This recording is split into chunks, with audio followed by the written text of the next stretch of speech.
our second keynote speaker this evening is Dr. Chris Birch.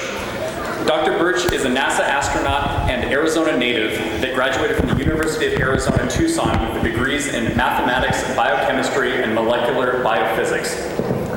She taught bioengineering at the University of California, Riverside, and scientific writing and communication at the California Institute of Technology in Pasadena. She subsequently left academia to become a decorated track cyclist on the U.S. national team, bringing home 11 national track titles, 2 Pan Am gold medals, and securing a spot on the U.S. Olympic long team for the 2020 Tokyo Games. Yeah.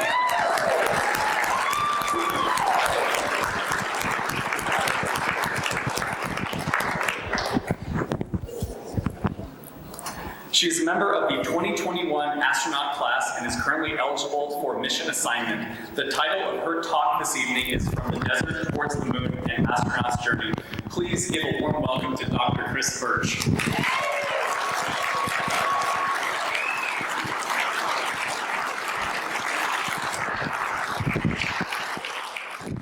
Wow, look at this room. I have to say, I am very excited to be here. I've been looking forward to giving this talk. It's the first I have had a chance to do in Arizona since completing my astronaut training.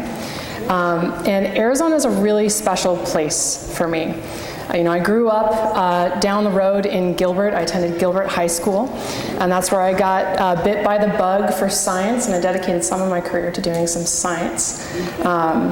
And I've really just been interested in pushing boundaries, first in science, then in sports, and now I'm hoping to contribute to human spaceflight.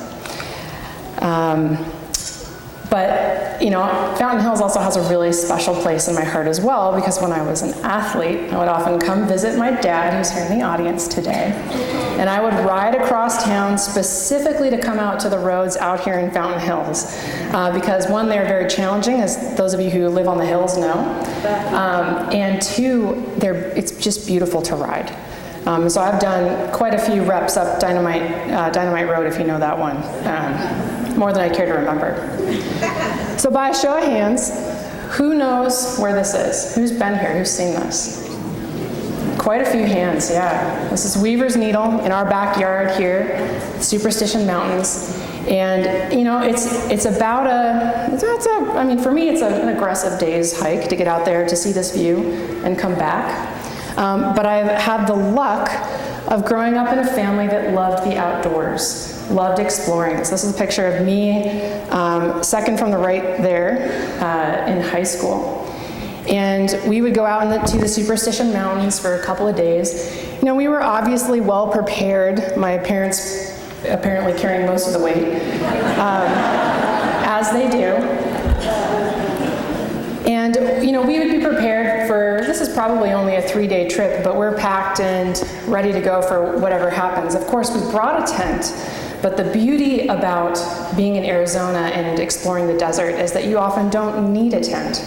And so we would lay out a tarp and put our sleeping bags out on that tarp and just sleep under the night sky. And so I would fall asleep looking up at something like this and just marveling. As I marveled at the critters chittering in the background, wondering, what is that? I could also look up at the sky and see some cloudy areas. This is an actual picture of the Milky Way from like an iPhone camera, so it's not the best. But you can see some wisps of a hint of something that might be there. And so it was really these experiences, I think, that began my curiosity for the cosmos. And just this appreciation for its huge size and its vastness. And so we get views like this in the city, maybe less now than there were before. This is actually a picture looking over the Superstition Mountains.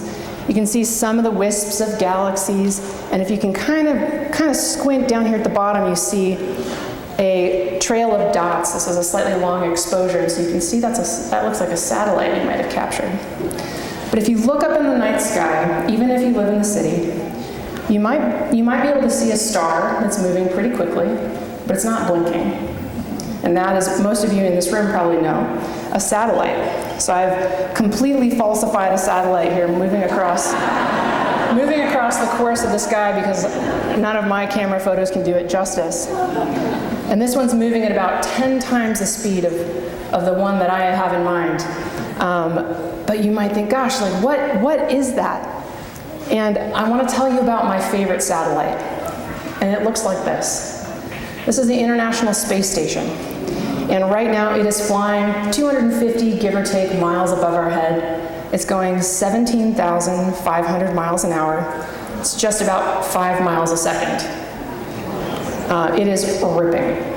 Way faster than I could go as a cyclist. And what we're seeing when we see that trajectory across the sky is the sun's light reflecting on the big solar array wings that are positioned on the outer edges of the space station. And just for scale, you can see here the curvature of the Earth. That haze is our atmosphere. That's all there is to it. Once you're 60 miles up, you're pretty much outside of it. There's not much there. And the space station itself has about the wingspan, kind of the size and footprint of an American football field flying around. And it's home to 7 of my friends right now. And what's really great is that NASA has an app called Spot the Station. You can download it to your phone, an iPhone or an Android, and it'll give you information as to when the next passive station is going to fly over your city. I have this on my phone. I love it. It also has an augmented reality feature, so that you can take it outside or on your balcony or on your porch and point your phone to the sky, and it will talk you on to where station is going to be. And if it's below the horizon, it'll tell you and it'll show you what course station is going to fly and if you might see it that night. And so, of course, I had to do a quick check, and it turns out that we've got a station pass tonight, about 15 minutes after I'm supposed to finish my talk. So Ted, Jeff, keep me honest so that we finish on time and we can maybe go outside and see it if the sky is clear. But this is just, for me, this is a fantastic resource. It makes me feel really close to what's going on in space. And so let me give you a quick tour of the International Space Station. This is what it looks like. We've done a few upgrades since this photo was taken. This picture is actually taken from a departing Crew Dragon spacecraft. So one crew has just arrived, and they're docked here at the very front of Space Station. And the other crew is backing off, and they're up above Space Station, looking down at the station, down at the Earth. So station's flying in this direction. This is its aft half, its fore part. This is the left or the port side, the right or the starboard side. We use some ship terms. And if you look, you can glean a lot from just this picture. I'm sure you've noticed it looks kind of like a T. Well, this horizontal structure, that's the truss. That's all external, non-pressurized. It's sort of like the structural scaffolding on which all this other equipment is mounted. And down the center line, those are our pressurized modules. That's where we can live and do work and do our science. On the edges here are our solar arrays. They're kind of coming into and out of the page. And these accordion-like features, those are all radiators that we use to reject the heat that is built up on station from all the electronics, all the systems, human life.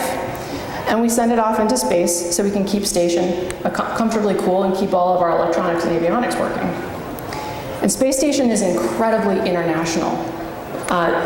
We just heard that you can't do anything without a team, and that is so true. Spaceflight is the biggest team sport there is. And in this game, we need everybody. And so Station was actually assembled with over 40 assembly flights to bring up all of these pieces. The Russians brought up all of this back half. The US has these modules here on the front half. We have a module here called Columbus that was flown and is operated by the European Space Agency. And then on this left half, we have the Japanese Space Agency modules. And they actually have a really, really fascinating external facility where their science experiments are exposed to space. But one of my favorite modules, which we call these different sort of modular living compartments, is actually on the belly of Space Station. It looks like this. It's called the cupola. And that's sort of this fun little porthole on the underside of station.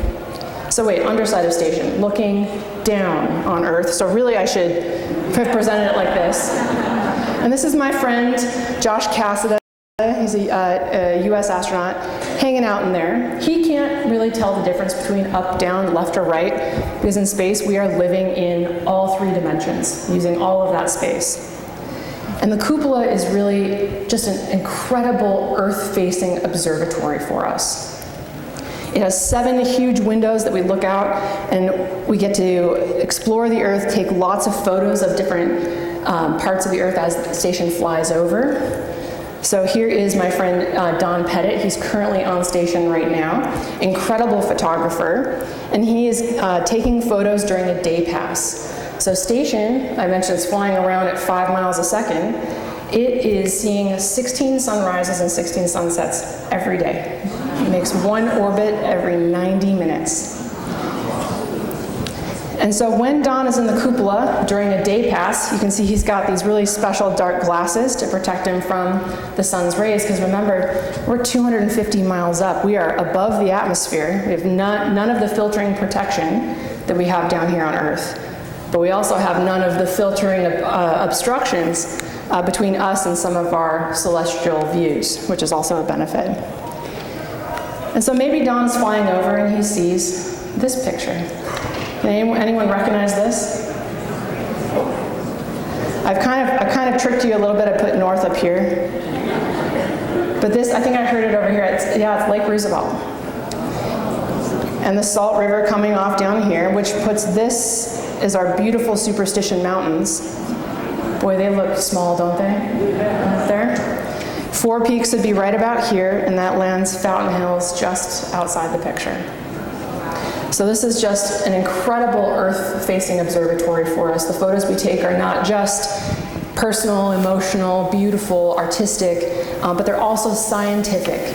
You can imagine how you could watch water trends over time, taking a series of photos from space station like that. And in fact, we have technology and science experiments on station that do just that. But if we want to look outward towards the stars, I mentioned we don't have that atmosphere obscuring our view anymore. We might have to float over to a different part of station. And so from the cupola, you might float into the center stack, kind of down the center stack towards the front of station, and up into the Dragon, the Crew Dragon capsule, which is right here. So here's that European Space Agency module I mentioned, the Japanese one's over here. This is the truss kind of running across the page here. And if you look closely, you guys notice this figure right here? That's a human in a huge spacesuit for scale. That's my friend Sunny Williams. She just came back from space. She is out there upgrading one of the navigation aids on this docking adapter for future spaceflight. But if we fly into that Dragon, we will see a beautiful window, and we can get views like this. So if I zoom in, this is an extended aperture photograph of the Milky Way taken by Don Pettit. You can see, again, the curvature of the Earth, even from just 250 miles up, and just an incredible density of stars. I mean, think about the best picture that you have taken in your life, maybe in the city. You move out here to Fountain Hills in the desert, it gets a little bit better.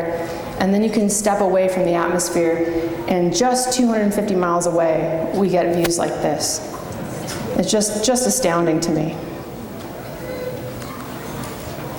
We also can see other celestial visitors pretty clearly from space station. So here is this Atlas comet that visited our inner solar system late last year, in October of last year. This is the front of space station. Here's another Dragon that's on the front of the space station. Here's our robotic arm that we use to do maintenance and assist in spacewalks. But look at just how much of the tail you can see of that comet. It's just absolutely incredible. And as beautiful as day passes are, night passes are just astounding. You can tell this one is a night pass because down on Earth you can see city lights. So actually sometimes when you're looking down from space station, it's difficult to know where you are without a little bit of assistance. We have some computers that run maps for us. But if you're looking out during the night, you can see the city light patterns. you almost instantly know which city you're flying over. Some of them are so distinctive. As you might guess, Phoenix is a giant grid. But easy to identify. So the night passes are wonderful. This one, obviously, we've been able to capture the Milky Way and also some of the green and red aurora. And it has been an incredible season for aurora. I don't know if any of you have been so lucky to see them here on Earth. I know they've come down quite far south. They've unfortunately not made it to Houston, so I did not get to see any this year. But here you can see those high energy particles bouncing off, interacting with our Earth's atmosphere in the background, both the green and the red. And in the foreground here, these are two Russian vehicles. I mentioned, space station is incredibly international. This front one is called a Soyuz vehicle. It's what 3 astronauts will go to the space station on, 2 Russian cosmonauts, 1 US astronaut. And this back one is called a Progress resupply vehicle. It brings up additional oxygen, food, science that we're going to use up there. So talking a little bit more about what we're going to do on space station, I want to tell you a little bit about the crew that's up there now. This is a picture recently taken right before Crew 9, carrying 4 of my friends, came back to Earth. I don't know if you guys have been following the news on that, but Butch, Nick, Alex, and Sunny just came home after a really successful mission. And to take their places are these 4 humans here in the middle wearing the dark blue flight suits. The one on the right here is my friend and classmate Nicole, so I'm really excited to see her in space. And then the 4 in the red shirts, Don Pettit here in the foreground, and then Yvonne and Alexei, 2 of our cosmonaut colleagues. And so to give you an idea of the inside space station, this is 5, 6 people across, maybe shoulder to shoulder, pretty tight, in probably the widest portion of space station. It's sort of in one of the modules, but it also includes kind of 2 of the hatchways. So it's pretty tight. And the same module, just not on the hatchways, when you start to consider all of the science experiments, the technology that's up there, all of those supplies that are required, it gets pretty crowded. So here's Nick. He is working on one of those science experiments that flew to station. And so he's holding in his hand an incubator that's being used to study different types of cells. And one of my absolute favorite science experiments that you can only do on station is growing heart cells in the absence of gravity, right? So in the lab on Earth, these cells are subjected to gravity. They tend to spread out over the petri dish, or call it the plate that we're working on. And if you're trying to study how they function as like an organ, that's really difficult. They don't like to clump together. They don't like to behave as if they're in the human body. But when we take those same samples to space, we remove the variable of gravity, they are able to float in solution, and they clump together just like a little organelle. And you can actually see these cells clump together, pulse, and beat like a heart. And that is letting us study drugs to treat cardiovascular disease more efficiently, coming up with a bunch of new innovations specifically to benefit people here living on Earth. So we, the astronauts on station, this is not our science. We do this on behalf of researchers here on Earth. So we are really just the operators, the hands. And so we would not be able to do these experiments without serious guidance and some procedural support. So you can see Nick on his Velcro to his thigh has an iPad, and it has the procedure, step-by-step guides that's going to tell him what to do with the science experiment so it goes well. We also have a radio here on the wall. You can kind of see some white buttons on a black background. And Nick can talk to the ground and talk to the researchers that have developed and designed this experiment and get tips if he needs them. Do you guys think we should send Nick a few more cables? See? Another important thing, astronauts are also the science experiments themselves. Nick is wearing a headband, which is tracking some of his biometrics to see how that changes in response to microgravity and how he evolves as an individual over time. All of that gets brought back to the ground and studied and published, and it's really, really interesting science. But it's pretty tight in here. There's some storage that's bungeed down here underneath these workbenches. We've got Velcro on the walls to hold pens and scissors and things so they don't float away. So it's a pretty busy house. And like any homeowner knows, it takes a lot of work and upkeep and maintenance to keep the house running. No different with Space Station. And so that maintenance might be repairing the toilet inside Space Station in 1 week, and it might be upgrading a communications antenna outside the next week. And so we do a lot of spacewalks, or EVAs, extravehicular activities, to go do repairs and upgrades to station. And so here we've got Sunny outside again in her spacesuit. She's just egressed or exited the airlock. That's this round portion right here. This is the thermal cover of the airlock, which usually caps it closed. And this tin can here is called the crew lock, and that's the part that goes down to vacuum when the astronauts are in there with all their equipment, and then you can open the airlock door and out they go to do their work. And all of these gold pieces here, these are all handrails that the astronauts use to do their spacewalks. It's really quite a misnomer, spacewalk. It's more like a space crawl. And their spacesuits are equipped with life support systems, the ability to scrub CO2 out of their atmosphere. We've got cooling systems that are all in there, sort of like your own personal spacecraft.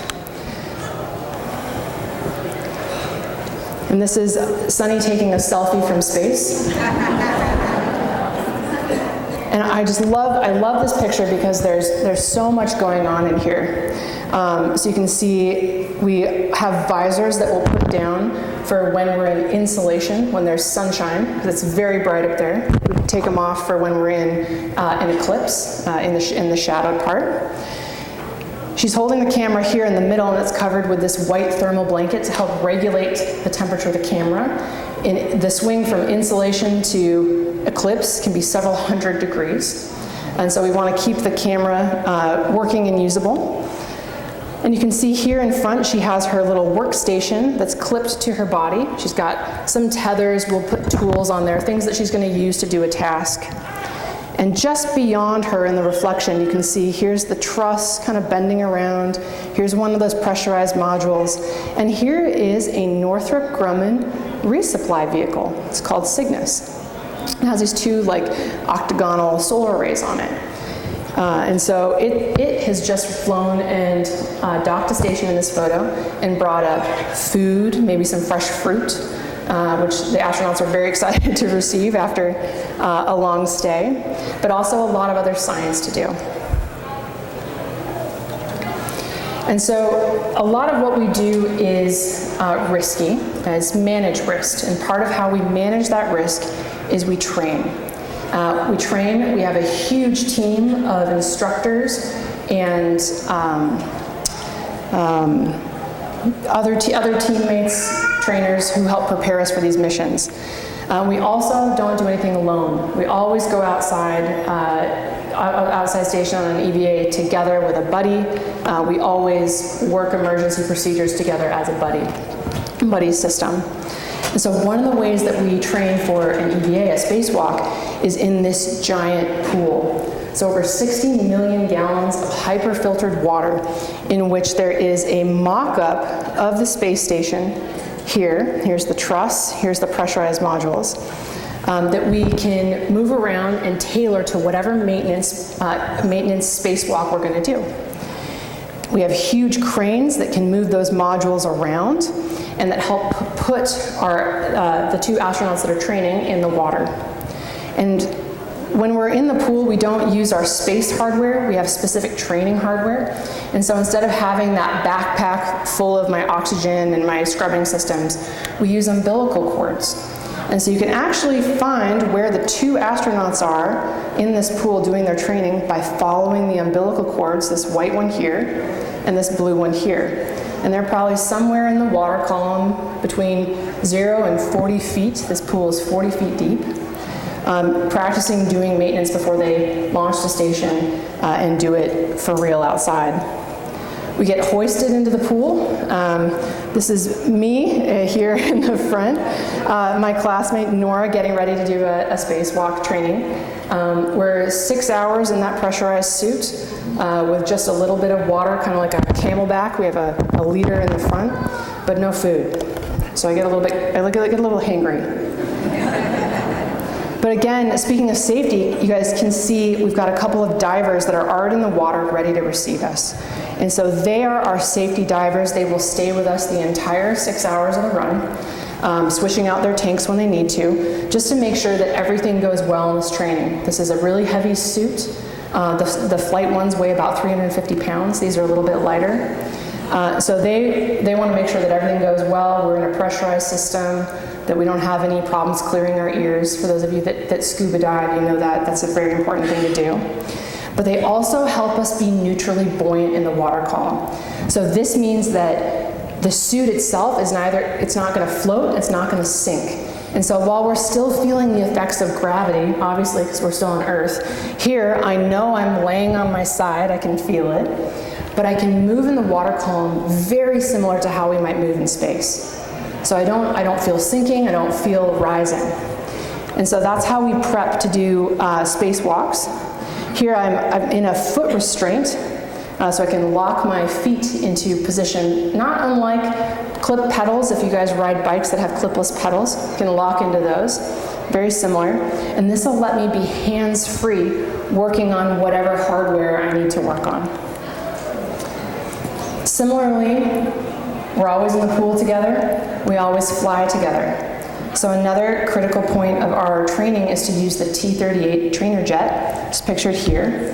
This is actually the same jet, same airframe that the Apollo astronauts trained and flew in. We of course made a couple of upgrades. It's been a long time since then. But we use this as a way to train high performance decision-making skills. So we are in a fast-paced environment where the stakes really matter. And we have to work together, cockpit to cockpit, to solve problems, to execute a mission profile, and to do it safely. And so here we're off to fly in it's called an area, where we have a designated space over the Gulf of Mexico where we will do aerobatics, pull a lot of G's, and you can actually simulate the G's that you're going to feel on a launch. And so while you feel those G's, you still have to perform. I still have to talk to my crew. I have to assess my systems, make sure that we're in a safe configuration. And so this is just a fantastic trainer to do that in. We're really training to be Swiss Army knife astronauts, capable of flying any mission, any vehicle, doing any science. And so we also have some great simulators for things that we can't really replicate well on the ground. So here, for example, you might notice this looks very similar to the cupola, that Earth-facing observatory I showed you. And this is our cupola simulator. It's a round dome on which we can project a screen of imagery to practice capturing these visiting vehicles. So here's that Northrop Grumman Cygnus cargo vehicle and a simulated robotic arm.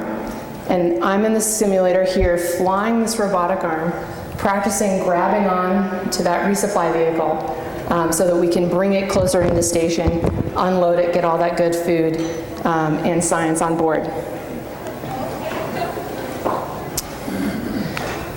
So we've done all of this in low Earth orbit, and we've learned a lot. We would not know how to go to the moon or further if we hadn't spent the last 25 years in low Earth orbit learning, not just about how to build a space station, how to keep the systems running, how to generate power, how to cool the station, but also how to keep humans healthy and functional while on board. And I'm really excited about all of those lessons being applied now to our lunar program. So this is one of my favorite photos. It is of the stacked Artemis 1 rocket, the SLS, Space Launch System, down in Florida before its launch. It launched in November of 2022, and it did a loop around the moon. It performed beautifully. And what is incredible is that right now we are stacking the rocket for Artemis 2 to fly 4 of my friends back around the moon for the first time in 50 years.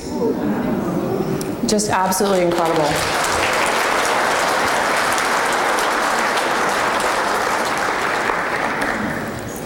And there are a lot of really exciting reasons to go to the moon. So this picture should look a little bit different to you than what we're used to gazing up at, because it's not a picture of our near side of the moon. You might recognize, if you squint, this guy over here, that's Tycho. But you're starting to see a little bit of the far side of the moon. It looks different. It looks pockmarked. It has a lot of craters. And there's so much that cratered area can tell us about the formation of our own solar system. The rocks there are going to be different. They're going to have come from so many different places. And we really want to get over towards that side to study them. And we need to use the moon as a jumping point to learn lessons about being on another celestial body, how to survive for long periods of time before we can go to even more distant places like this guy. And I am really excited about boots on Mars when that's going to happen. So one of the things I'm really interested in about going back to the moon is not just learning about our solar system's history from all of those different impact events that are on the far side, but also because down near the South Pole, which I've kind of zoomed in here, there are these permanently shadowed regions. That means that at no point during the moon's orbit around the Earth, or the Earth's around the sun, does light penetrate down into some of these craters. It is cold there, as you can imagine. And for a scientist like myself, that is really exciting, because when it's really cold, things freeze. And interesting things freeze, like volatiles, something like water. And so we know we've got really great satellite-based imagery that can look for signatures of water on the moon. We know it's there. And we're very interested in going and visiting the lunar South Pole to go see what form it might be in. Because we're not sure. Is it a frost? Is it actual water crystals? Is it partnered with something else? But we're pretty sure we can find it in some of these permanently shadowed regions and bring a sample back for the experts here on Earth to study. And because those permanently shadowed regions are so dark, I can't really show you what it looks like inside. So here's a picture of a neighboring impact crater. It's called Schrödinger Impact Basin. And you can see it has this very pockmarked rim from a bunch of other impact events, a bunch of other meteorites that have hit here. It has an internal ring of mountains. This impact event was so strong that the force uplifted the center ground to make mountains. This whole thing is about 320 kilometers across, and it's 3.8 billion years old. Just fascinating. But you might recognize it looks a little bit like this. So we got some recognition, right? This is Meteor Crater, or Barringer Crater in Arizona, outside of Flagstaff. And it is the best, and when I mean the best, I mean the best preserved crater on planet Earth. Partially because it's in the desert, it's dry, things aren't really eroding. It didn't land in the ocean. Not a lot of weather here. But it turns out astronauts have actually been coming to Arizona to study craters, to study some of these geological formations for decades. And so we got to visit Meteor Crater, talk about the formation, walk around the rim, look at these different upturned rocks and learn a lot about it. Because those same lessons are what we're going to apply to the moon when we go there. But that brings up another question. I have to survive if I'm going to go do geology out on the moon. And so we have been working to develop a new type of suit that's going to let us go do geology on the surface of the moon and beyond. And so unlike the suit you saw in the big pool, this one is made to ambulate. It's not as heavy. You have to have better range of motion to be able to get down to the Earth and collect samples. There are also a host of a bunch of other problems we need to work on and solve in order to go to the moon and then on to Mars. Some of that is communications. So there's, maybe 3-second lag talking to the moon.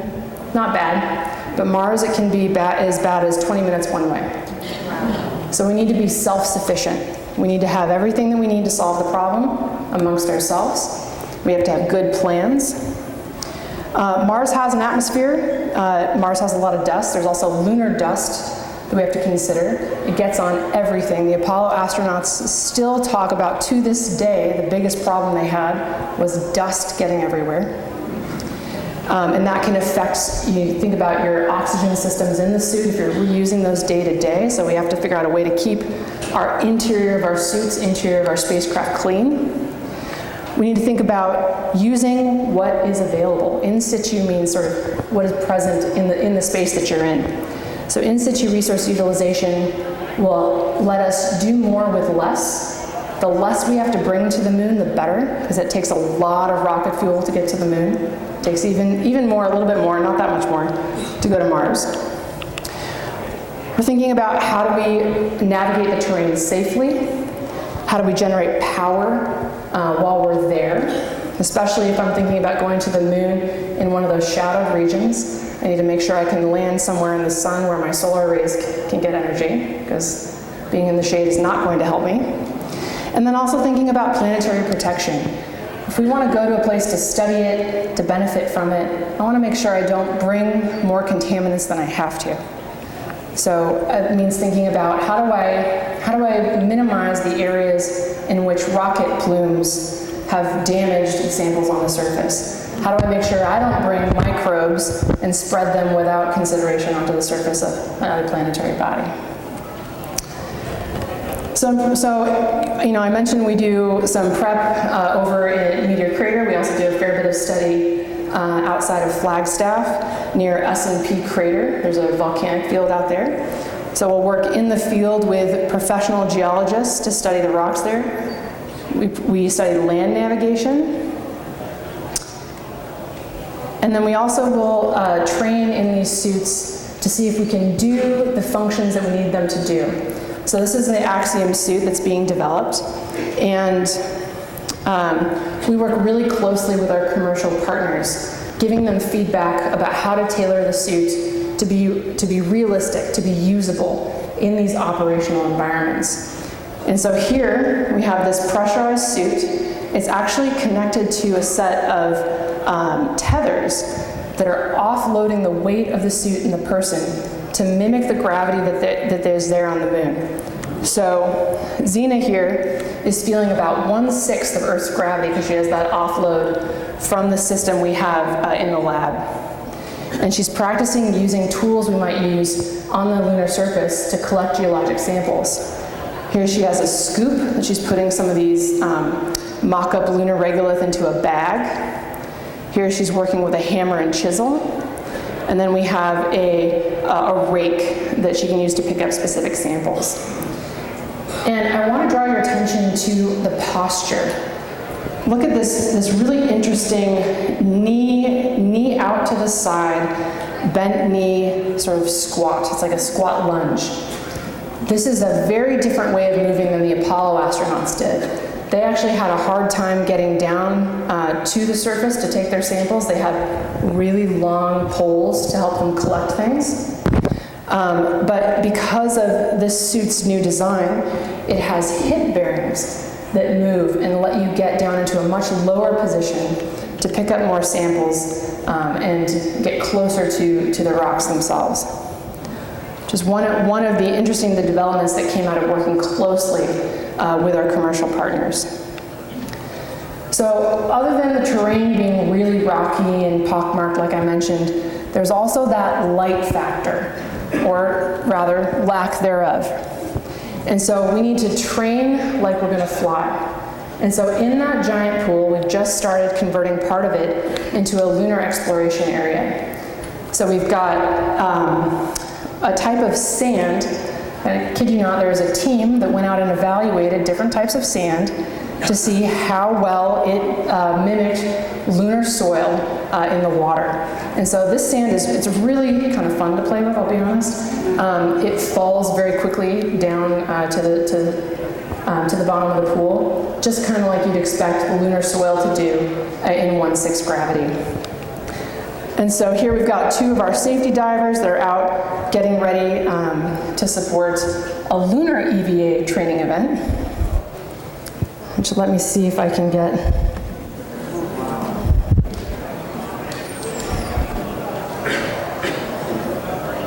Here we go.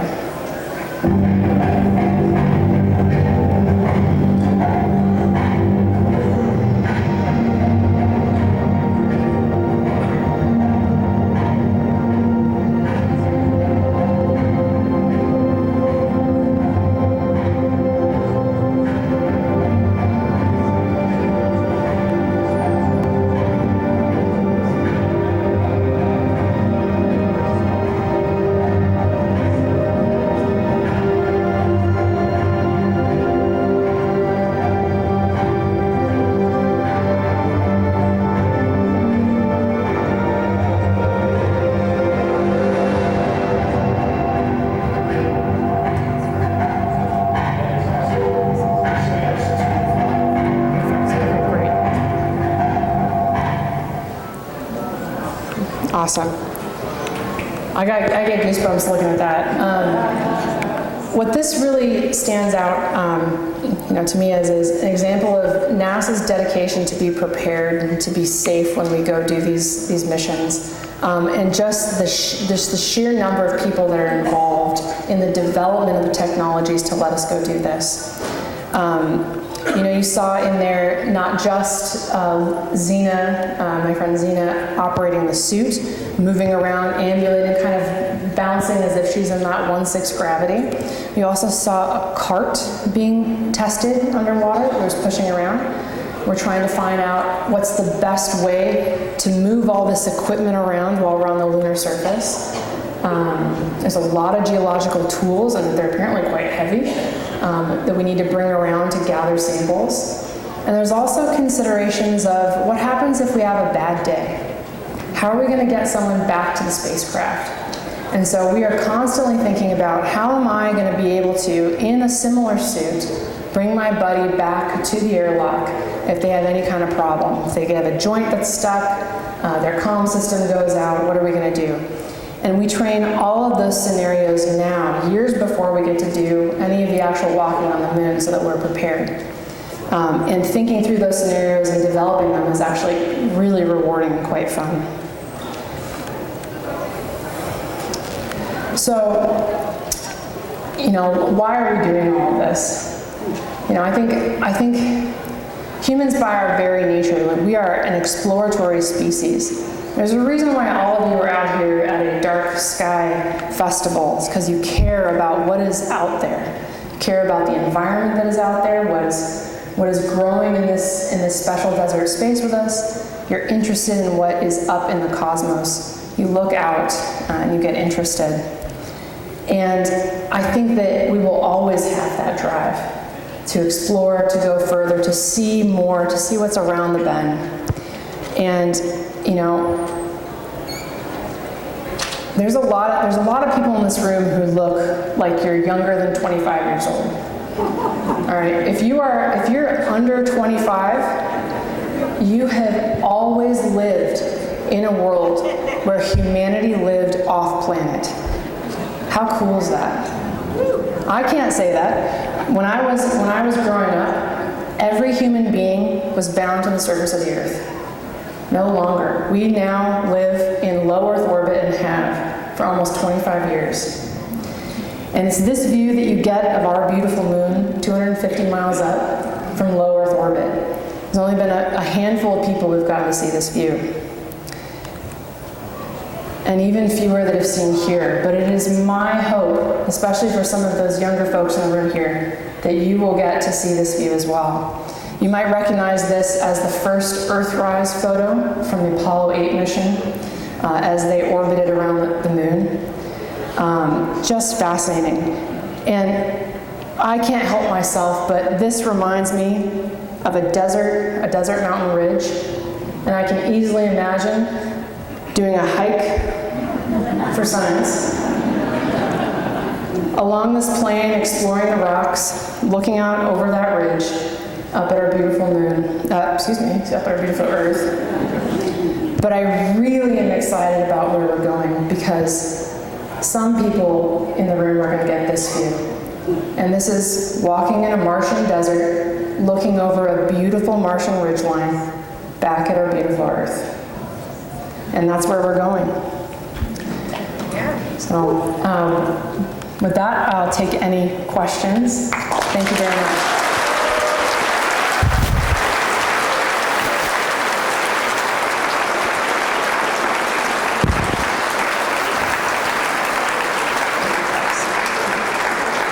And actually, if I could interrupt the questions, I would love to get a selfie with the room. If you guys are up for it. All right.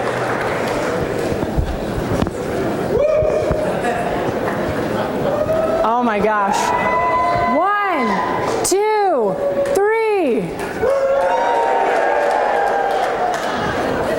Thank you.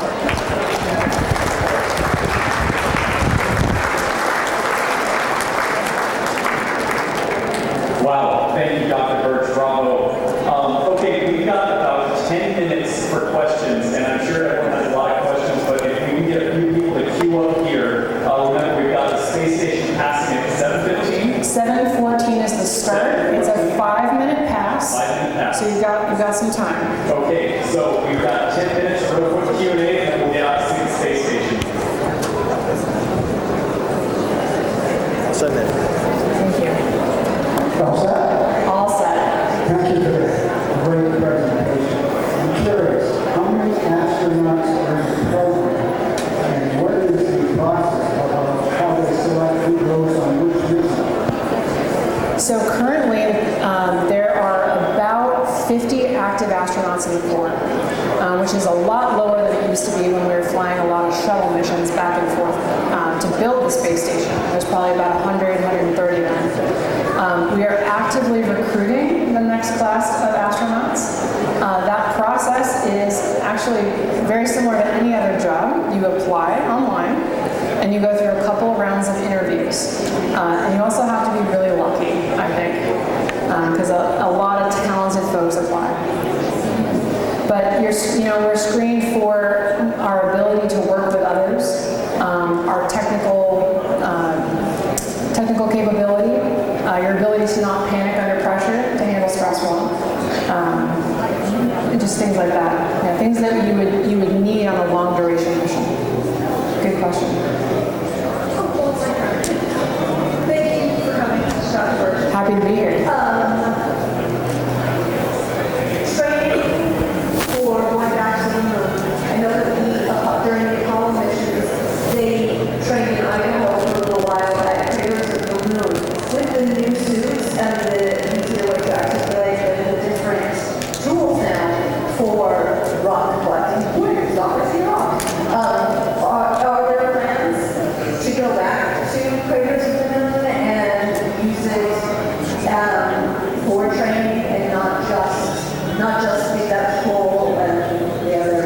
Yeah, good question. I think our destinations for training kind of vary by which element of the suits we're testing or which element of the mission we're testing. A little bit of logistical ease, what's good to get to. So I'm not totally sure if Idaho is specifically on the list. I know we've come out to Arizona several times. Iceland actually has incredible austere environment conditions for testing some of our bigger team dynamics, how you would deal with a situation out into a remote field. But we're always looking for new places. Thank you. I apologize, this is a bit off topic. Go for it. As the father of my own child being a high schooler and proud to say she's overachiever and very interested in a variety of sciences, would you have any advice on how to, for a parent and a child, to maybe narrow that down? There are so many fields of study available, it's really hard to point her in that direction and guide her. That's a great question. I might direct you to my dad, who is in this audience and who probably had to deal with a similar situation with myself. I think it's a fantastic sign to be really interested and curious about a lot of things. I think I think following what you're passionate about is the number one best piece of advice I can give, because when you dedicate yourself to something you're really excited about, you go very far. You make contributions to it. It's easy. Like, the secrets of that field unveil themselves to you. My other advice would have been to try a lot, to try and find it. It sounds like she's already doing that, which is wonderful. I would also say you've got time. You have so much time. I'm on my third career, and I think my dad still wonders when I'm going to get a real job. Yeah. So on that note, me being 31, I think it might be a little bit late for me to become an astronaut, but it's always been something I wanted to do, is to just get in space and feel that floating sensation. So in your opinion, what do you think the potential is for there to be something like sort of like space tourism in the future, so I can maybe one day pay, hopefully not too much money, just get up there and look down on Earth? Yeah, absolutely. What do you think? Number one, there's always time. So I pointed out my astronaut friend Don Pettit, who's this incredible photographer. He's on his 4th mission. He's 69 years old. He's going to turn 70 the day he undocks from station and comes back home. So there's time. So don't give up. Second, similar to, this is a little bit before my time, but similar to how the aviation and commercial airline industry developed, right? Early on, that was not easily accessible or affordable for most people, but eventually with investment, development, and the routine processes to make it safer, it became accessible to all of us. The same thing is happening in spaceflight, which is really exciting. So there's already companies that are doing this. You mentioned right now it's a little bit pricey. I believe that price will come down. I believe that there will be opportunities in the future to share this with more people, because we should. Space is for everyone. So I would encourage you, one, to look out for those opportunities, and also there's other ways to get involved in human spaceflight. There are those who get to ride on a rocket, and they are just but the tip of the spear. But there are thousands of other team members that make that happen. So, yeah. So be positive, I think. Thank you. Dr. Birch, we have time for 2 more. Okay. I can go quick. I'll do short answers. Sure. Hey, Dr. Birch. I can relate to the multiple career changes. I'm also on my 3rd. Nice. I understand you did a PhD in bioengineering. Is that right? That's right. What was your dissertation on, and do you still study that topic? My dissertation was on the intersection of microfluidics, infectious disease, and point-of-care diagnostics. So I was developing a novel way to detect and potentially treat severe malaria in a resource-poor environment. I'm pretty sure that work has only been picked up by fertility studies for different reasons. And no, I do not work on that anymore. That isn't, I told someone to do a short answer. That isn't to say I don't still use that. I think one of the greatest benefits of an education is learning how to solve problems, learning how to learning how to work across teams, and looking critically at different situations and different types of data. And so regardless of what you study, you can take those skills with you. And I use those every day when I'm looking at problems that I'm trying to solve to support our space missions. Yeah. Hi, good evening. Hi. I'm not sure at what stage you decided you wanted to pursue being an astronaut, if it was before or after your PhD and all of that. But were there any skills that you didn't have before that you wish if you had thought about it in your head, like languages to learn, or learning to scuba dive at the time, anything like that? That's such a good question. I feel like there's always something to be, you could always add something else to your skill set, right? And so you know, there are specific skills that we train and learn and use as astronauts. Some of that is aviation, some of that is scuba diving. Right now, I'm trying to learn Russian because half of the space station is in Russian. It's a very challenging language. But I hesitate to give you any one piece because our world is changing and how we're exploring is changing. And so I would say the best thing to add to your skill set or anyone's skill set would be like what looks complementary to everything else? What is everyone else not doing? And so maybe that's a particular passion that you have to develop, and you would bring that to the core. I think that's really what we're looking for. The rest we can train. Yeah, thank you so much. Yeah. So I'm wondering, how long have you dreamt of being an astronaut? So this might surprise you, but I did not grow up, I don't think, wanting to be an astronaut specifically. So I knew it was a possibility. I was really excited about what was out there. So I think I knew I was an explorer way before I knew I wanted to be an astronaut, if that makes any sense. Same. Nice. So how have we advanced with the problem of radiation from years ago to current today? It's not talked about, and I think you understand. It's a really, really interesting problem, and it's from my perspective, our number one reason that we don't have a plan to go to Mars right now is because that trip is going to take us 3 years round trip, and we need to protect the human beings making that trip from space radiation. You accrue lots of DNA damage, lots of damage to your internal organs and systems over that period of time. We do okay on the space station because we're still protected from the Earth's magnetic field at that altitude. There's some areas where it's a little bit worse than others. It's a consideration for stays on the moon. How would we protect against the moon? So the moon solving that problem is a lot easier because we can use that lunar soil, that regolith, for example, and build homes, bricks, 3D print something out of it to protect us from that radiation. But when you think about protecting from radiation in transit, your number one trick is to just get there faster. So we need different propulsion. Currently we're using chemical propulsion, but if we could think of another way to go faster, slow down quicker, that would help a lot. Second is you can think about protection. How do we shield from this radiation?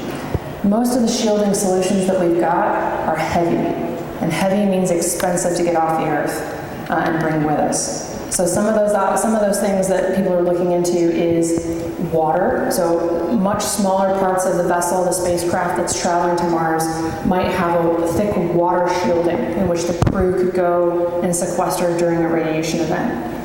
But again, it's heavy, and it's not perfect, so we're still working on it. So 10 years we'll have a solution? Depends on what engineers you send my way. Good question. Thank you so much. Let's give one more round of applause to Dr. Birch. Thank you, guys. Thank you. Oh my gosh. You want to do a pick, bud? Can I get a high five?